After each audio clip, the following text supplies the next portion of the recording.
coração. Se alguém com dor essa noite, eu posso receber toda noite. Se alguém triste essa noite, eu preciso posso cair por terra agora em nome de Jesus.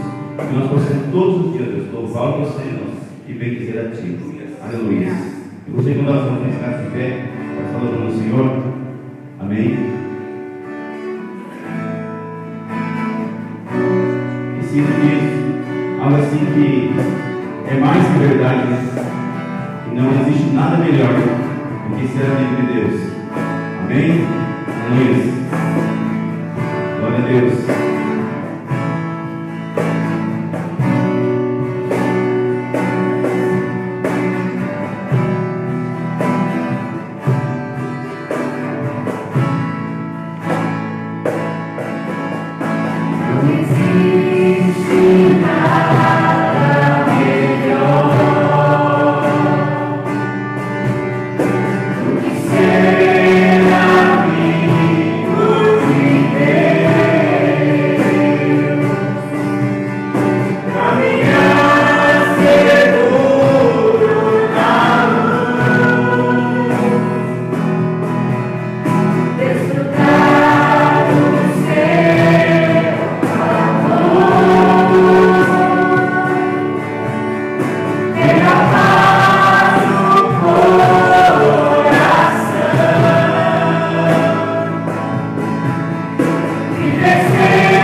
desejos da tua presença.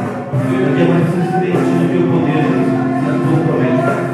Seja mais nos corações para fazer Deus anos, nos dias, na tua palavra. Deus, leva-nos a Deus, cada dia mais firmes, para que nossa fé possa continuar crescendo cada dia mais para a tua presença.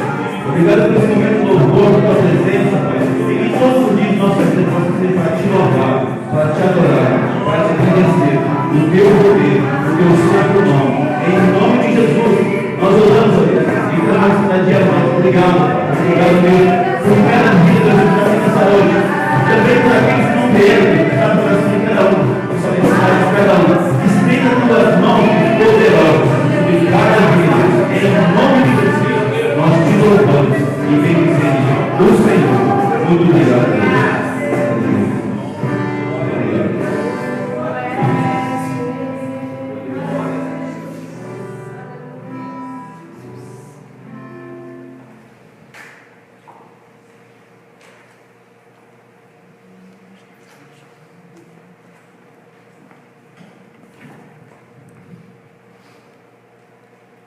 Glória a Deus, irmãos e irmãs. Então, com um coração grato e que quer render louvores, né, ao Senhor, como essa canção que nós entoamos, o nome de Deus maravilhoso. O Atos dos Apóstolos já diz que não há salvação em nenhum outro nome, é nesse nome, esse nome maravilhoso, esse nome a qual louvamos e engrandecemos. Essa atitude de louvor, você que tem tido essa experiência de gratidão com Deus, e mais do que isso, você que acredita num Deus que é provedor, um Deus que não é em recursos cheio de escassez, mas é um Deus farto, um Deus de abundância.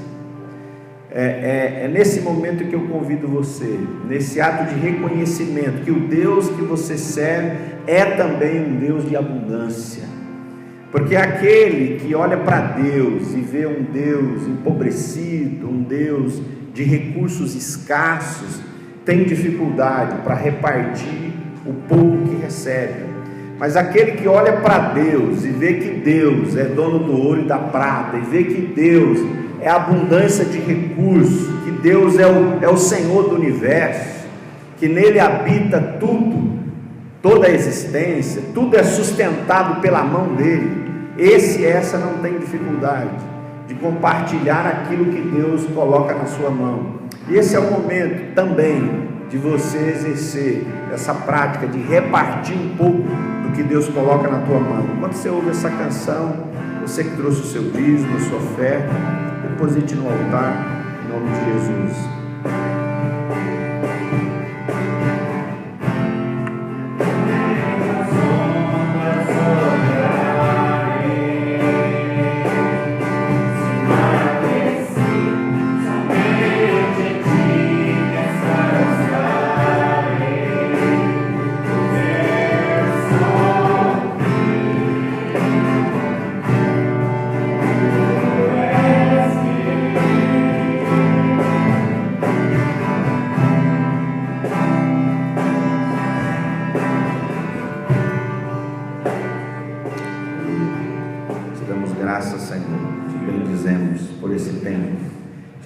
Porque Tu és esse Deus que nos abençoa abundantemente, um Deus em quem está toda a riqueza, toda a sabedoria, toda a justiça, toda a glória.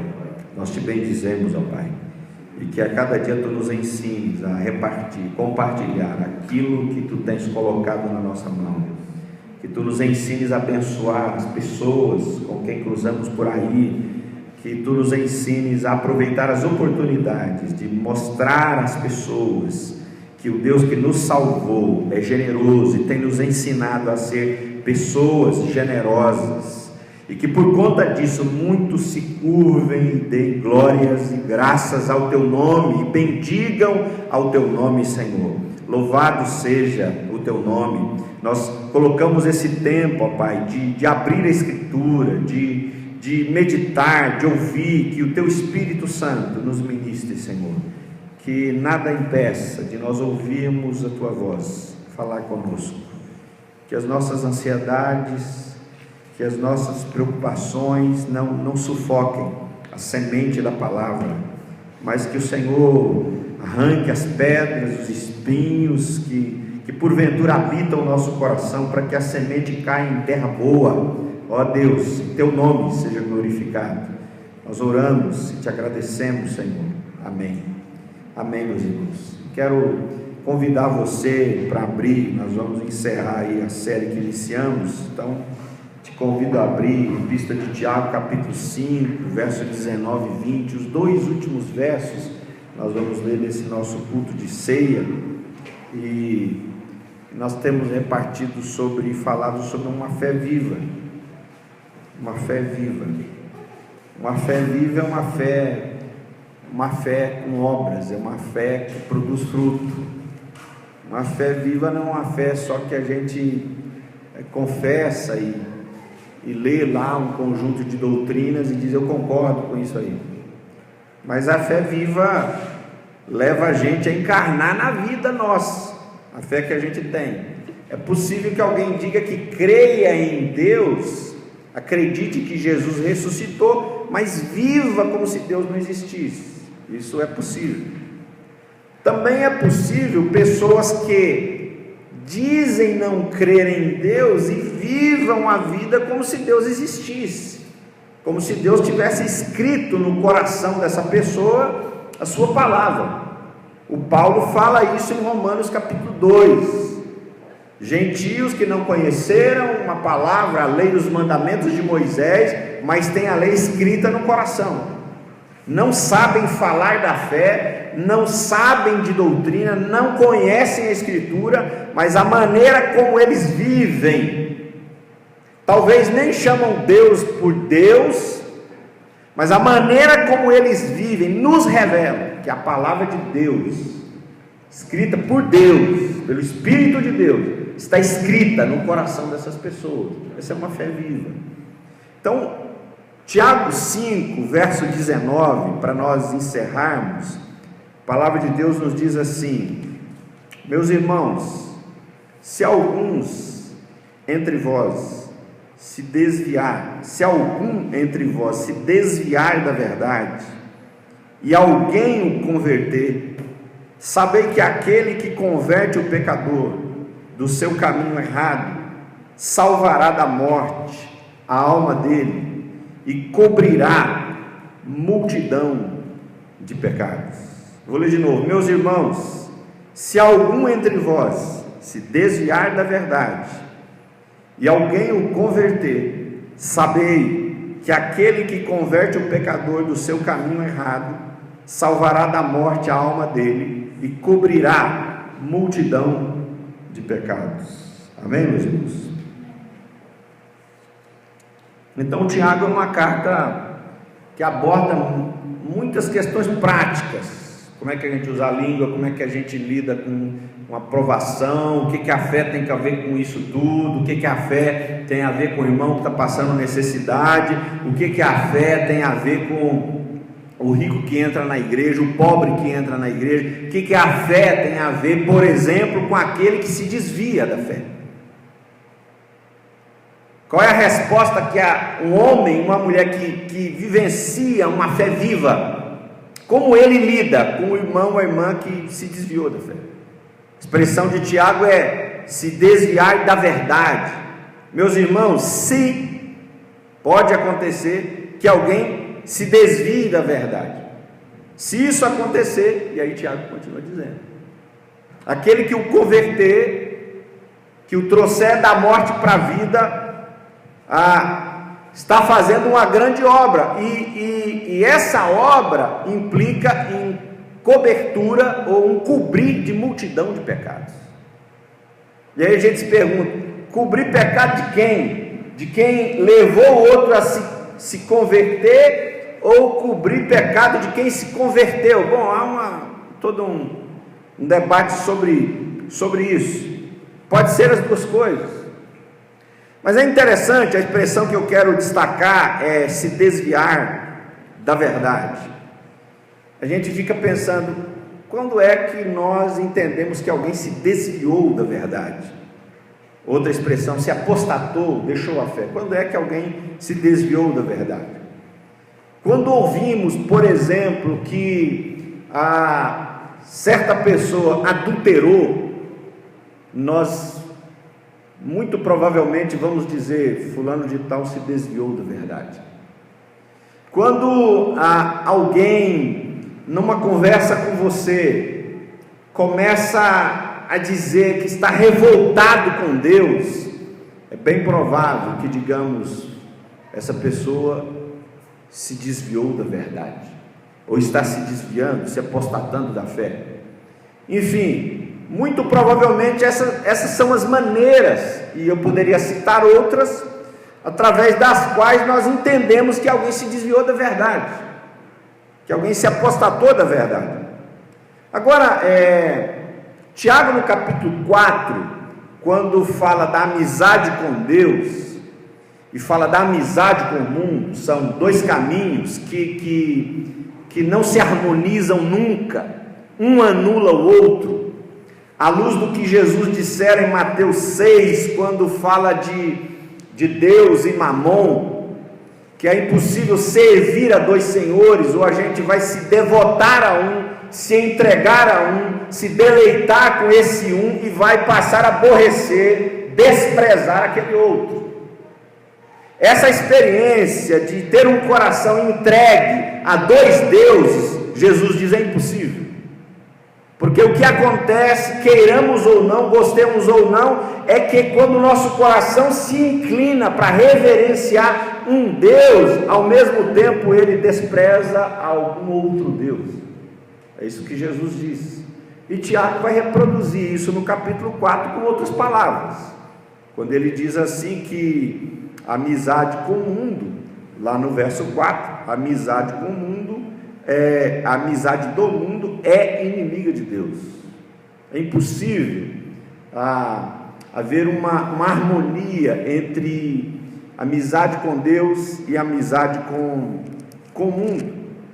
Parece que Tiago, já no capítulo 4, aponta esse caminho de desvio, quando no capítulo 4 mesmo, começa a mencionar alguns problemas presentes na comunidade da fé. Ou seja, parece que Tiago não diz que alguém se desviou porque não mais pertence à comunidade da fé, não mais vai à sinagoga. Ao que parece, Tiago quer nos dizer que pessoas se desviaram da fé porque se tornaram amigas do mundo. E domingo passado já falamos que amizade com o mundo não tem a ver com essa questão externa.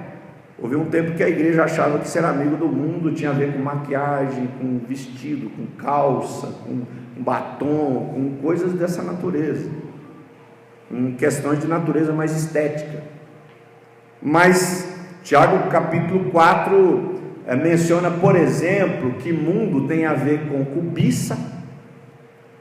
Primeira epístola de João capítulo 2, verso 15 a 17, vai reforçar essa ideia. Tem a ver com cobiça, a ideia de um desejo desenfreado, que nos leva a passar por cima de princípios e valores que eram preciosos para nós. Tem a ver com inveja ou ciúmes, conforme a tradução, que nos coloca numa relação de rivalidade com o outro, faz com que o outro seja visto não mais como irmão, amigo, mas como inimigo, como ameaça para nós. Também Tiago fala que o mundo tem a ver, além de cobiça e inveja ou ciúmes, tem a ver com soberba. Essa ideia que 1 de João, lá na primeira epístola de João, ele vai falar soberba da vida, ou altivez, ou jactância. Então o mundo pode habitar em nós, ou habita em nós, e podemos desenvolver amizade com o mundo mesmo no ambiente de igreja, perfeitamente. Porque nós não dependemos, por exemplo, de ter muito dinheiro para nos entregarmos à soberba, à inveja ou à cobiça. Nós não precisamos sair ou abandonar relações com irmãos e irmãs da fé para que a gente mergulhe nessa amizade com o mundo. Nós podemos viver isso aqui mesmo, aqui dentro mesmo. Por exemplo, eu me lembro quando membro da igreja em Bandeirantes, eu participava lá do Ministério de Louvor, por incrível que pareça, participar do Ministério de Louvor, meu Deus do céu, o líder era meu amigo, então tinha misericórdia de mim. Então eu me lembro que quando eu ia ministrar, eu orava, jejumava e me preparava e tudo ava. Mas um dia eu fui incomodado, porque parece que uma voz me disse assim: por que você não faz a mesma coisa quando é outra pessoa que vai ministrar o louvor? Por que você não tem o mesmo afinco, a mesma devoção, a mesma paixão em interceder e orar? Por que não? Sabe por que não? Porque é o mundo, isso é um problema do mundo. Por quê? Porque eu que quero aparecer, não é o outro. Não tem graça para o meu eu que o outro apareça, tem graça que eu apareça. Então veja como num ambiente religioso de fé, o mundo se manifesta, e a amizade com o mundo acontece perfeitamente. Perfeitamente. Por exemplo, eu disse que Josué, quando o Espírito de Deus se derrama lá em Números, e aí duas pessoas começam a profetizar, Josué, com voz com um tom de zelo, de cuidado com a obra de Deus, diz para Moisés: eu tenho 2 camaradas ali que estão profetizando. E aí Moisés diz: quem dera todos profetizassem, quem dera a palavra de Deus viessem a todos, quem dera todos recebesse essa palavra fresca da parte de Deus, quem dera. Então, ciúmes e inveja, assim como soberba, pode se manifestar num ambiente de fé, perfeitamente, com outra roupa, uma roupa religiosa, mas se manifesta perfeitamente. Então, sendo assim, quando o Tiago fala de uns que podem se desviar da fé, não necessariamente essas pessoas são vistas como desviados da fé, porque agora disseram assim: não quer saber de igreja, não quer saber de Bíblia, não quer saber de cantar canções que mencionam o nome de Deus e falam das obras de Deus. Não necessariamente. Provavelmente, é bem possível que alguém se desvie mesmo no ambiente da fé. O apóstolo Paulo, na sua segunda carta a Timóteo, ele menciona algumas experiências que, ao que parece, foram bem dolorosas para ele, porque Paulo está já vendo a morte se avizinhar, e ele relata o fato de que muitos estão se desviando da fé. Por exemplo, em 2 Timóteo, capítulo 1, verso 15, ele fala de um tal de Fígelo, e ele fala de Hermógenes, 2 homens, dentre outros, que se desviaram da fé, que abandonaram a fé. Ele fala no capítulo 2, verso 17 e 18, sobre Himeneu e Fileto, que se desviaram da fé, que pregam que a ressurreição já aconteceu. O apóstolo Paulo também diz no capítulo 4, verso 9, ele diz: Demas, amando o presente século, me abandonou. Também no capítulo 4, verso 14, ele diz: Alexandre, o latoeiro, me causou muitos males.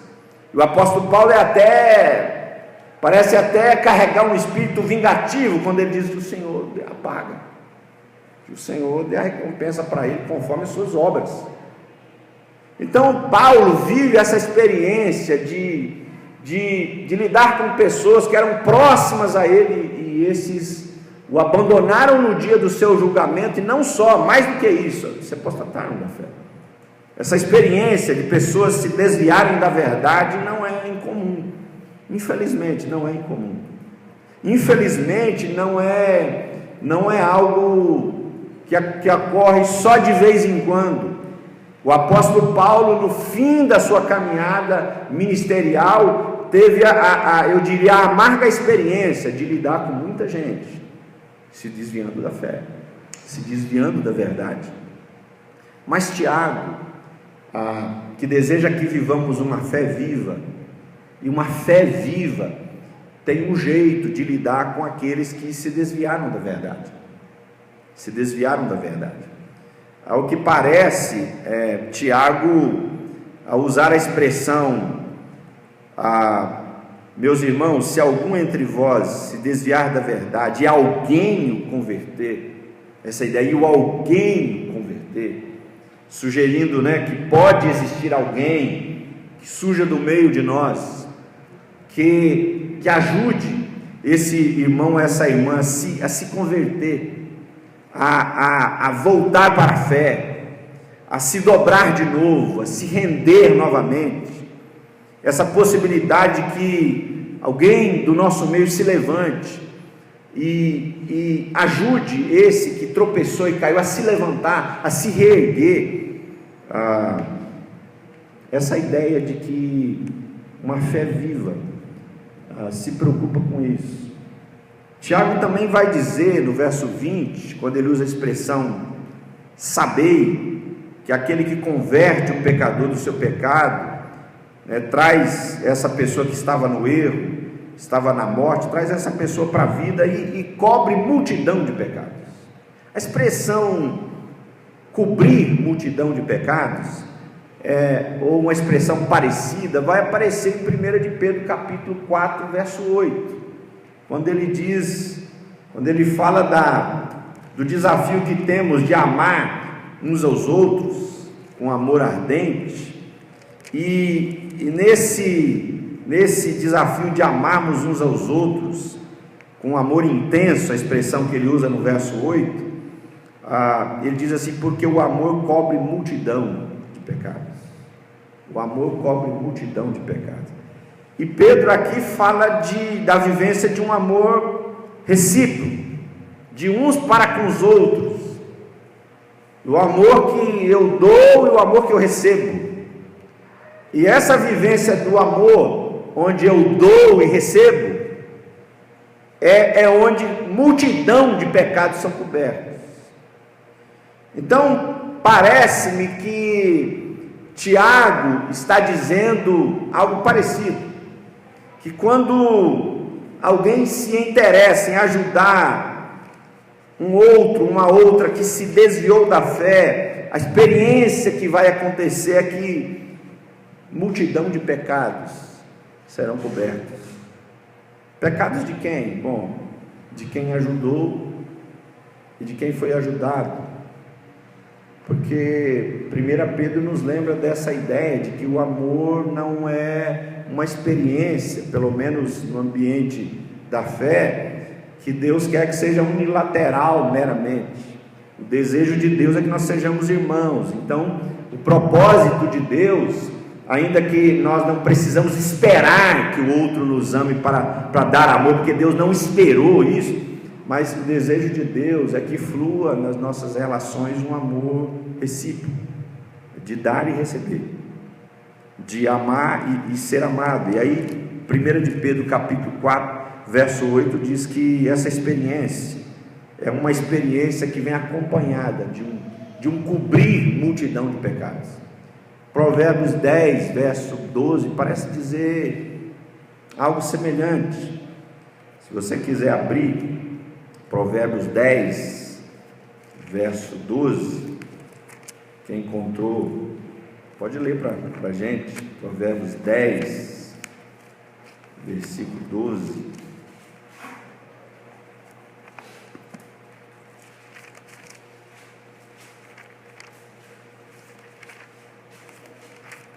Provérbios 10, versículo 12.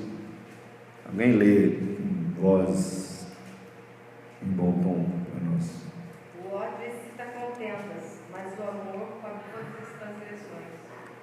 O ódio excita contendas, brigas, confusões, mas o amor cobre todas as transgressões. Essa ideia é que Tiago traz, que Pedro também vai reproduzir, não vem de lugar nenhum, mas lá em Provérbios 10, verso 12, nós já enxergamos essa ideia, que o ódio promove confusão, mas o amor cobre multidão, ou cobre todas as transgressões.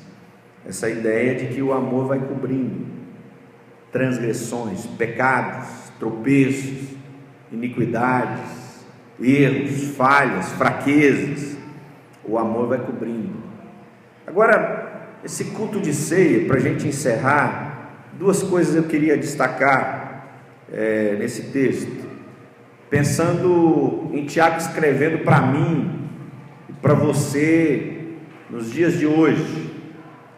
Duas coisas, pelo menos, quem sabe atualizando, pensando o que isso significa para nós nos dias de hoje. Pelo menos duas coisas Tiago poderia nos dizer através desses dois versos. Primeira coisa é que se nós perdemos o interesse para com a vida espiritual do nosso irmão ou da nossa irmã, se a gente perder o interesse em relação à vida espiritual do nosso irmão, da nossa irmã, pode ser que a nossa vida está coberta de pecados. É diferente de dizer que os nossos pecados estão cobertos. A expressão, por exemplo, que aparece no Salmo 32, de um homem que vive sofrendo porque se calou, não confessou pecado, não experimentou perdão, é alguém que num determinado momento, quando abre o coração para Deus, vê os seus pecados cobertos. Essa é uma expressão para dizer pecados perdoados, uma expressão para dizer o peso da culpa não estava mais massacrando, oprimindo o coração do salmista. Então, quando nós perdemos o interesse pela vida espiritual das pessoas ou dos nossos irmãos e irmãs, pode ser que isso é evidência, um sinal, um indício de que a nossa caminhada ou a nossa vida está coberta de pecados. Diferente de dizer que os nossos pecados estão cobertos. Diferente de dizer, por exemplo, que aquilo que Provérbios diz, que o homem que confessa os seus pecados tem os seus pecados perdoados, alcança misericórdia, mas aquele que esconde as suas transgressões não desfruta dessa experiência de ter a sua culpa coberta, os seus pecados cobertos, ou em outra expressão, os seus pecados perdoados. Não desfruta da graça e da misericórdia de Deus, justamente porque talvez não quer oferecer para outro essa mesma misericórdia. Então, quando nós não temos interesse pela vida espiritual das outras pessoas, dos outros irmãos, pode ser que a nossa vida anda coberta de pecados. Existe uma expressão que pode nos ajudar a nos entregar mais nesse caminho que Tiago quer nos exortar para sair, é a expressão: a salvação é individual. A salvação é individual. Veja bem, para que hoje de manhã na escola dominical nós falamos sobre isso. O diabo trabalha com mentira, é o pai da mentira. João 9 vai dizer isso. Bom, para que uma mentira cole, para que uma mentira seja abraçada, ela precisa ser entendida como verdade. Uma mentira que é mentira de ponta a ponta, desde o começo, meio até o fim, não cola. Mentira para colar, para emplacar, precisa ter cara de verdade, precisa ter verdade no meio. Uma nota falsa só passa de mão em mão e é manuseada como verdadeira porque ela tem cara de verdadeira. Ela tem muita coisa parecida com uma nota verdadeira. Agora, as mentiras que nós ouvimos no coração, na mente do diabo, elas só são abraçadas porque às vezes ela vem com versículo bíblico, ela vem com um trecho da escritura, ela vem com um tom de verdade, ela vem com um jeito de verdade, porque não é verdade que a salvação é individual? Claro que é. A experiência que eu tenho com Deus pode inspirar meus filhos, pode inspirar a querer ter a sua própria experiência, mas a minha experiência não é a experiência do meu filho, da minha filha, dos meus filhos, minha filha e da minha esposa, ou de quem quer que seja. Agora, essa minha experiência, como a de Abraão, de Isaac, de qualquer homem de Deus, ela pode nos inspirar. Eu posso olhar para a experiência, por exemplo, de John Wesley e dizer: eu quero ter uma experiência com Deus. Essa experiência de John Wesley me despertou o desejo. Eu quero cair de joelhos, eu quero ter uma experiência com Deus também. Sei que não vai ser igual a de John Wesley, mas a experiência de John Wesley, a experiência do apóstolo Paulo, indo para a estrada de Damasco, e vê aquela luz e cai de joelhos e se quebrando, eu quero ter uma experiência também. Eu não sei que jeito vai ser. Então isso pode nos inspirar, mas a experiência de Saulo é a experiência de Saulo, não é a minha. Aquilo transformou a vida de Saulo, não a minha. Não a minha. Por isso que Deus nos convida, a cada um de nós, a desfrutarmos da sua presença, a termos nossas experiências com Ele. Agora, isso é verdade, salvação individual, isso é verdade. Agora, ninguém desenvolve, expressão em Filipenses capítulo 2, ninguém desenvolve salvação, a expressão que Paulo vai usar na carta aos de Filipos, ninguém desenvolve salvação sozinho, caminhando uma fé individualizada ou no individualismo. Ninguém desenvolve salvação assim. A nossa salvação, a nossa fé é cultivada nas relações. Isso é tão grave, é tão forte para a Escritura, que Hebreus capítulo 3, verso 13 lá até o 15, alguém já disse: Deus só confia na gente um dia, porque Ele lá diz que a gente precisa se exortar todo dia. Diariamente a gente precisa se exortar um ao outro.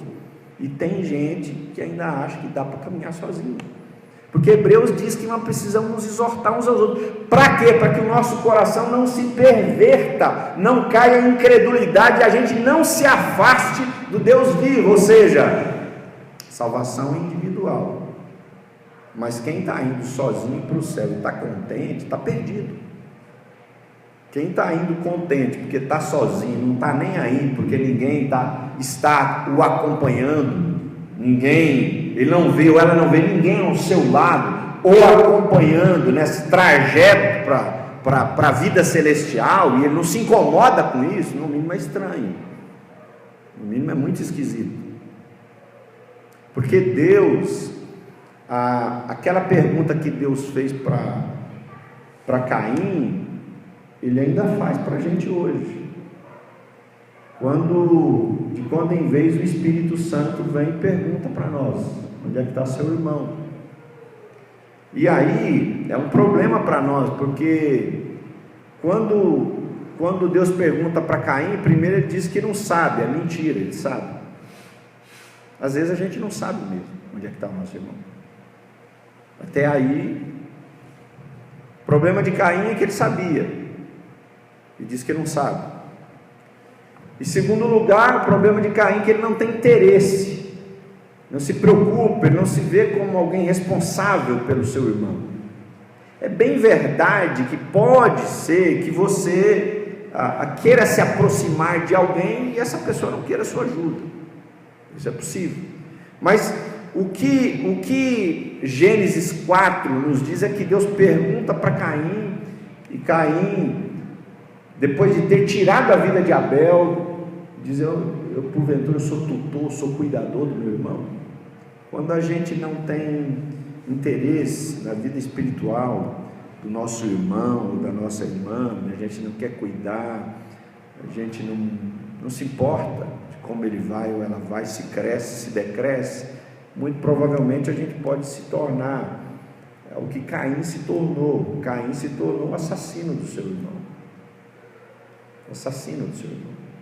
Quando a gente não cuida, a gente mata.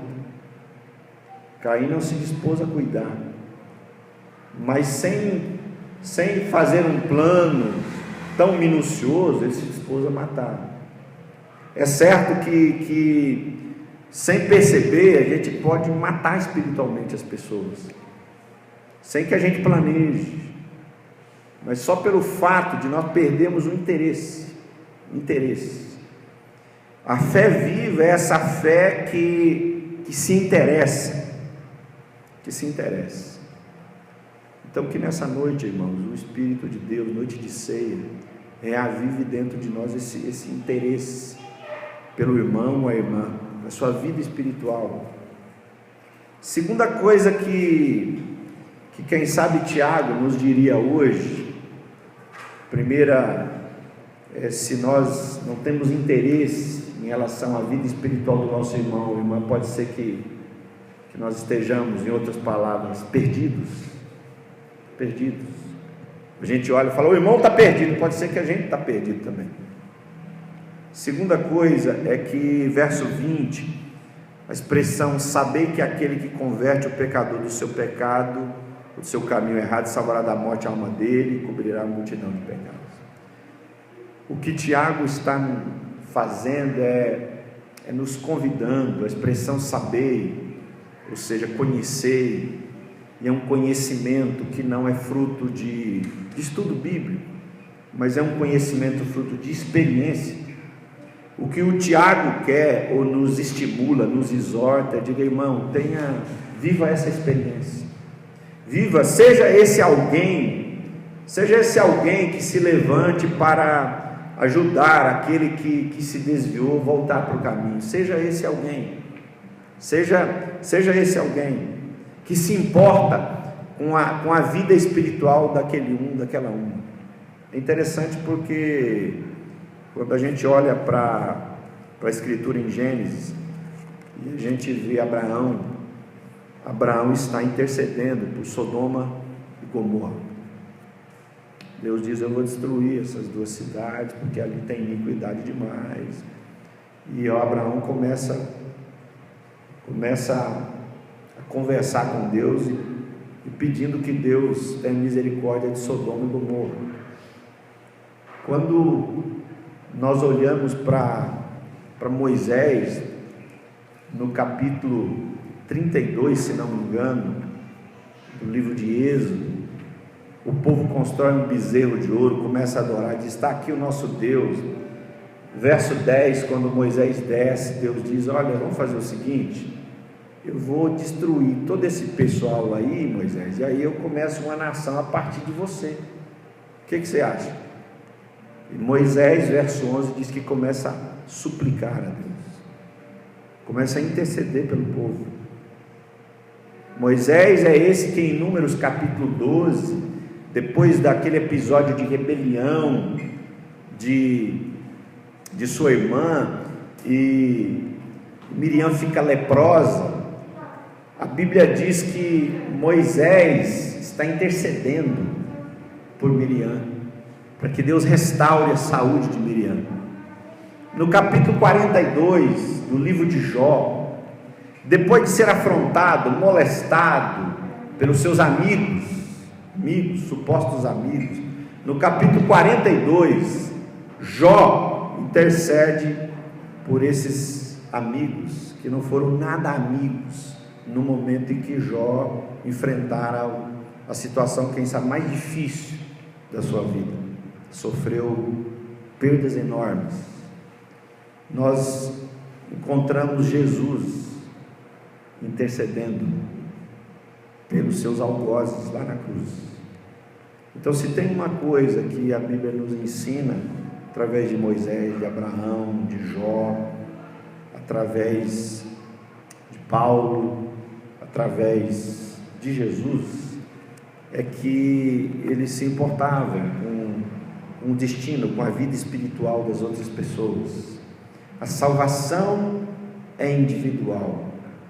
Mas quem está preocupado só com a sua salvação está mais perdido do que aquela uma que você julga o mais perdido de todos.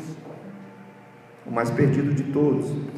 Mas a ceia do Senhor é esse convite para que a nossa fé seja reavivada, para que o Espírito Santo trabalhe em mim, em você e nos levante, e nós sejamos esse alguém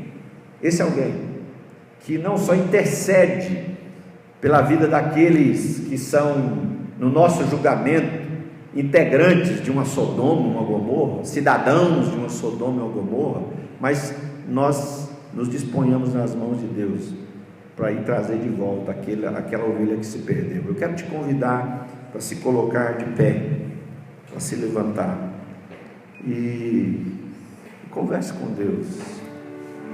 A ceia é símbolo também de comunhão, de amizade, de que somos um. Mas às vezes na caminhada nós permitimos que algumas coisas destruam a nossa comunhão, destruam a nossa amizade, destruam a nossa unidade. Mas fale com Deus nessa noite. O Espírito Santo é esse que restaura, que reconcilia, que quebranta, que traz de volta. Aleluia, Senhor Deus. Glórias a Ti, Senhor. Oh, bendito seja o Teu nome. Amém, Senhor.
laços de amor.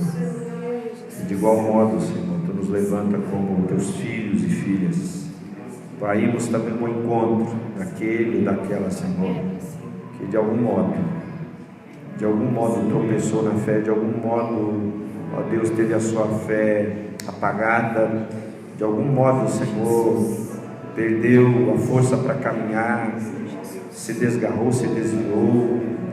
Ó Deus bendito, nós te rogamos que o Senhor reavive no nosso coração, ó Pai, esse amor que cobre multidão de pecados, esse amor que não apedreja, esse amor que não alfineta, esse amor que não acusa, esse amor que apenas vai ao encontro e tem alegria, ó Deus, de ser instrumento para que o Senhor restaure, para que o Senhor levante aquele que está caído, para que o Senhor reavive as forças daquele que já não tem nenhum vigor, ó Pai, no nome de Jesus.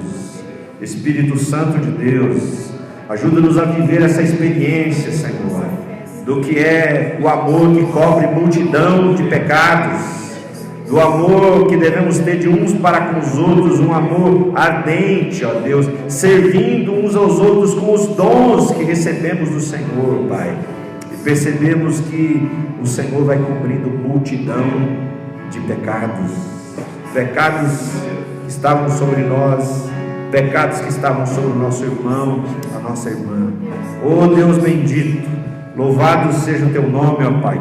Nos levanta mesmo como homens e mulheres que não caminham, ó Deus, simplesmente preocupados com a sua vida espiritual, mas são homens e mulheres capazes de se compadecer, de olhar para o irmão, a irmã e se preocupar, e mais do que isso, como Jesus disse, ó Deus, para que nós nos coloquemos como aqueles que intercedem, que oram. Porque se Jesus nos estimulou a interceder por aqueles que são chamados inimigos, ó Deus, não nos incentivaria a interceder pelos nossos irmãos, pelas nossas irmãs, por aqueles que porventura se desgarraram, por aqueles que desanimaram, por aqueles que ficaram para trás na caminhada. O Espírito Santo de Deus, reaviva no nosso coração, ó Pai, essa convicção de que nós somos irmãos, de que nós somos uma família na Tua presença, Pai. Que o Senhor é o nosso Pai, que o Senhor nos uniu em Cristo Jesus, nosso Senhor. Oh, bendito seja o Teu nome, Pai. Dá-nos esse olhar para o nosso irmão, ó Deus, esse desejo de que nós caminhemos juntos nesse caminho chamado salvação, que nós trilhemos juntos, nos fortalecendo mutuamente, intercedendo, orando e recebendo oração, ó Deus, para que a nossa caminhada seja juntos, ó Deus, vencendo juntos na Tua presença, Pai bendito. Nós Te louvamos, Te agradecemos, Senhor, e rogamos, ó Deus, que Tu consagres o pão sobre a mesa, o cálice sobre a mesa, é a lembrança de que nós caminhamos juntos, que a salvação é individual, mas nós vivemos a fé de modo comunitário, não sozinhos, não solitariamente, não temos dons espirituais o bastante para lidar, ó Deus, para atender a nós mesmos, Senhor. Nós precisamos do outro, o outro precisa de nós e nós precisamos de Cristo. Que o Senhor consagre o pão e o cálice, que ao comermos desse pão, ao tomarmos desse cálice, nós sejamos renovados em fé, para seguirmos como irmãos, como irmãs, como família de Deus, como gente que se preocupa uns com os outros, com a salvação uns dos outros, com a vida espiritual uns dos outros, gente que vive a experiência maravilhosa do amor que cobre multidão de pecados. Consagre e abençoa, Senhor, no nome de Jesus. Amém. Amém.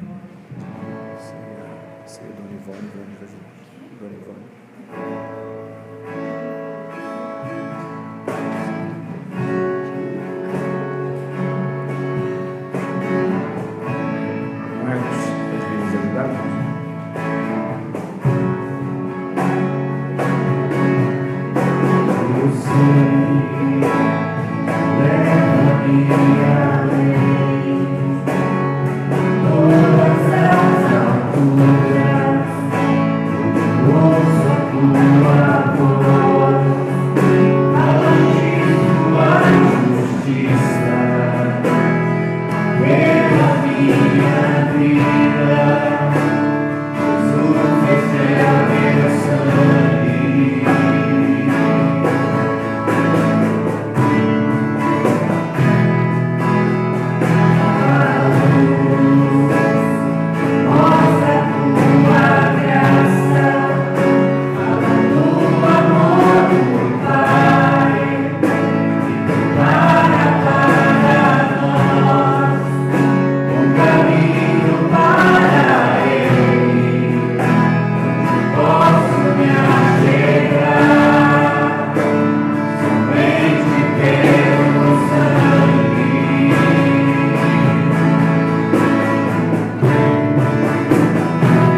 discípulos, partindo o pão, dizendo aquelas palavras que tinham tudo a ver com a minha vida, né, e com a sua vida.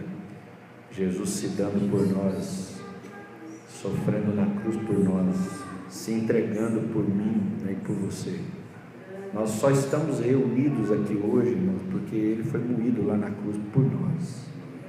Nós só dizemos um ao outro, paz do Senhor, porque Ele lá na cruz trouxe paz para mim e para você. Coma desse pão, na certeza de que o Senhor vai te renovando em graça e em fé.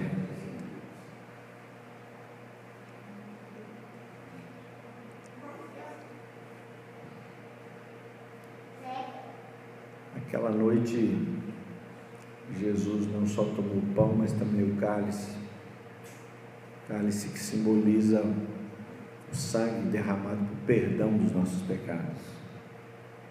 E naquela noite, Jesus nos trouxe uma mensagem que na caminhada, eu e você, nós vamos em alguns momentos nos esquecer do irmão, nós em outros momentos perdemos o interesse pela vida do irmão, em outros momentos nós queremos apenas saber da nossa vida, da nossa caminhada, não nos preocupamos muito se ele vai bem, se ela vai mal, como está a vida dele ou dela, mas a ceia do Senhor é um sinal, o sangue derramado é um sinal de que nem tudo está perdido, é um sinal de que o Cordeiro de Deus que derramou o seu sangue, ele tira o pecado do mundo, inclusive os nossos pecados, de nos esquecer dos nossos irmãos, de nos esquecer daqueles que sofrem,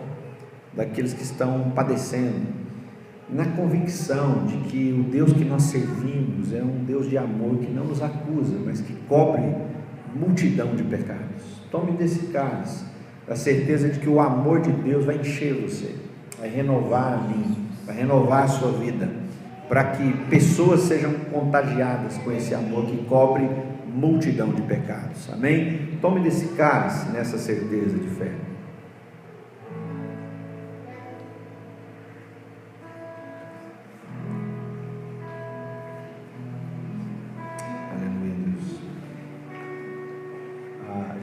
Cantar novamente aquele Eu Sou Livre. Essa é a parte que eu lembro, né? Eu sou livre. Irmãos, uma declaração da nossa fé. Vamos cantar, depois nós vamos orar, encerrando mais uma vez esse cântico.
Livres inclusive para amar os nossos irmãos, livres, Senhor, de tudo aquilo que nos impede, dos muros, ó Deus, daquilo que nos prendia, nos amarrava, nos acorrentava. Louvado seja o teu nome, Pai, porque em Jesus nós experimentamos um amor que cobre multidão de pecados. No poder desse nome, no poder que vem da cruz de Jesus, nós também somos inundados do amor que cobre multidão de pecados, para que através de nós, muitos outros usufruam desse grande amor. Louvado seja o teu nome, Pai. Continua soprando o teu Espírito sobre a tua igreja, continua avivando a fé do teu povo, continua renovando a nossa fé, a fim de que nós vivamos uma fé viva, que nós não vivamos a vida como se o Senhor não existisse, mas que a nossa caminhada de fé dê indícios, sinalize o tempo todo que para nós Deus é real, Ele existe, está presente, habita em nós, fala por meio de nós, fala conosco, fala com a igreja, manifesta a sua graça. Louvado seja o teu nome, Senhor, derrama seus dons, ó Deus bendito, nós te louvamos nessa noite, ó Pai, pedimos Espírito de Deus, continua, Senhor, soprando sobre nós, fortalece o teu povo na caminhada, Deus, nos desafios que nós temos diante de nós, que nós não retrocedamos jamais, que o teu nome seja glorificado, Pai. Que nós saibamos nos curvar diante desse nome, que é sobre todo nome, Pai. Que o nosso coração seja esse coração rendido a Ti. Que o Senhor seja com você e com a sua casa. Que o Senhor te abençoe, te fortaleça. Que o Senhor te encha de graça. Que o Senhor te faça prosperar, que o Senhor te faça frutífero, que o amor de Deus o Pai, que a graça de nosso Senhor Jesus Cristo e que toda consolação, toda ajuda, todo sopro do Espírito se derrame sobre você e a sua casa, hoje e sempre. Amém e amém. Um abraço, que Deus te abençoe, uma boa semana, fique na paz.